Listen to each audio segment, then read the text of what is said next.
జిత్వానీ కేసుపై మాజీ intelligence chief AB Venkateswararao సంచలన వ్యాఖ్యలు చేశారు. భారతదేశ పోలీస్ చరిత్రలో ఇలాంటి కేసును తాను ఎప్పుడూ చూడలేదని వ్యాఖ్యానించారు. కేసు నమోదు కాకముందే అరెస్టులు, దర్యాప్తులో తప్పుడు పత్రాలు, సిఐడి విచారణలో తీవ్ర లోపాలు ఉన్నాయని ఆరోపించారు. చట్టాన్ని అధికారంలో ఉన్న వారికి అనుకూలంగా వాడుకున్నారంటూ విమర్శించిన ఆయన జిత్వానీ కేసు పోలీసు వ్యవస్థకే మచ్చగా నిలిచిందని, ఈ వ్యవస్థలో సమూల మార్పులు అవసరమని పేర్కొన్నారు.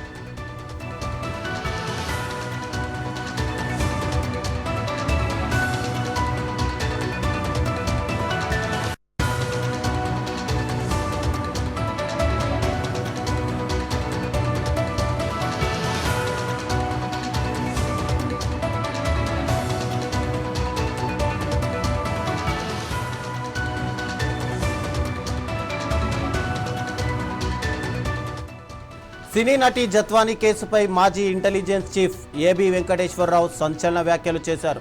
భారతదేశ పోలీస్ చరిత్రలోనే ఇలాంటి కేసును తాను ఎప్పుడూ చూడలేదని వ్యాఖ్యానించారు. కేసు నమోదు కాకముందే అరెస్టులు, దర్యాప్తులో తప్పుడు పత్రాలు, సిఐడి విచారణలో తీవ్ర లోపాలు ఉన్నాయని ఆరోపించారు.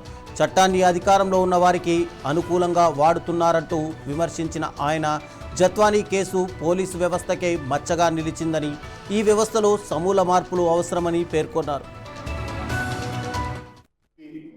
దాన్ని దురుపయోగం చేయాలి అనేవన్నీ ప్రభుత్వపరమైనటువంటి నిర్ణయాలే అవుతున్నాయి తప్ప రాజ్యాంగబద్ధమైన నిర్ణయాలు కావడం అది దురదృష్టం. నేను ఇందాక అంటున్నది, ఎవ్వరూ కూడా నిస్పృహ పడద్దు. ఈ పరిస్థితి పర్మనెంట్ కాదు, ఇది శాశ్వతం కాదు. దీన్ని మార్చుకోగలం. మార్చుకునే శక్తి ప్రజల్లో మాత్రమే ఉంది. గత ప్రభుత్వంలో చూసాం, ఈ ప్రభుత్వంలో చూస్తున్నాం. వాళ్ళు ఏదో డిఫరెంట్ గా చేస్తారు, వాళ్ళు మారతారు, మార్చుతారు.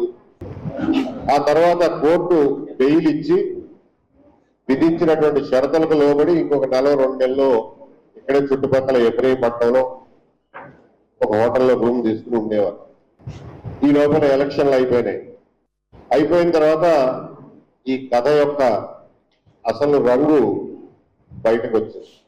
తెలిసిన వాళ్ళ ద్వారా సోషల్ మీడియాలో చాలా రోజులు ఈ కథ చక్కర్లు కొట్టిన తర్వాత ప్రభుత్వానికి తెలిసి ఊరకే ఉన్నారో తెలియక ఊరకే ఉన్నారో మనకు తెలియదు. కానీ TV5 మూర్తి గారికి దీని ఆచూకీ తెలిసి ఆ డాక్టర్ కాదంబరి జిత్వానీతో మాట్లాడి ఆమె వైపు నుంచి అసలు స్టోరీ తెలుసుకుని ఆయన దాన్ని మీడియాలో పెద్ద ఎత్తున ఒక చర్చకి దారితీశారు.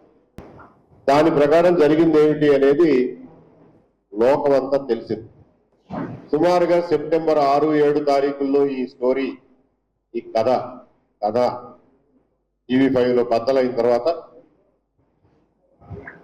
సెప్టెంబర్ 13వ తారీఖు 2024 నాడు ఇంకొక కేసు రిజిస్టర్ చేశారు. ఆ కేసు నెంబర్ 469. ఆ ముందర చేసిన 90 FIR ఇబ్రహీంపట్నంలోనే, 469 ఇబ్రహీంపట్నంలోనే. 2 కేసుల్ని సిఐడికి బదలాయించారు. ఇంతకీ జరిగింది ఏమిటయా అని చెప్పి కాదంబరి జిత్వానీ గారు చెప్పిన దానికి, దాన్ని దర్యాప్తు చేసిన తర్వాత పోలీసులు వెల్లడించిన పత్రాలు, కోర్టు పత్రాలు, కోర్టులో వేసినటువంటి పత్రాలను బట్టి చూస్తే నిజానికి జరిగింది ఏమిటంటే కాదంబరి జిత్వానీ గారి మీద ఒక తప్పుడు కేసు నమోదు చేసి ఆమెని, ఆమె తల్లిదండ్రుల్ని బొంబాయి నుంచి అరెస్ట్ చేసి తీసుకొచ్చారు అనేది దర్యాప్తులో తేలింది. ఏ దర్యాప్తు? 469 FIR దర్యాప్తులో తేలింది. నిజాలు అవే, ఫ్యాక్ట్స్ అవే, ఎలిగేషన్స్ అవే, కానీ నిజాలు ఏమిటన్నది దర్యాప్తులో తేలింది.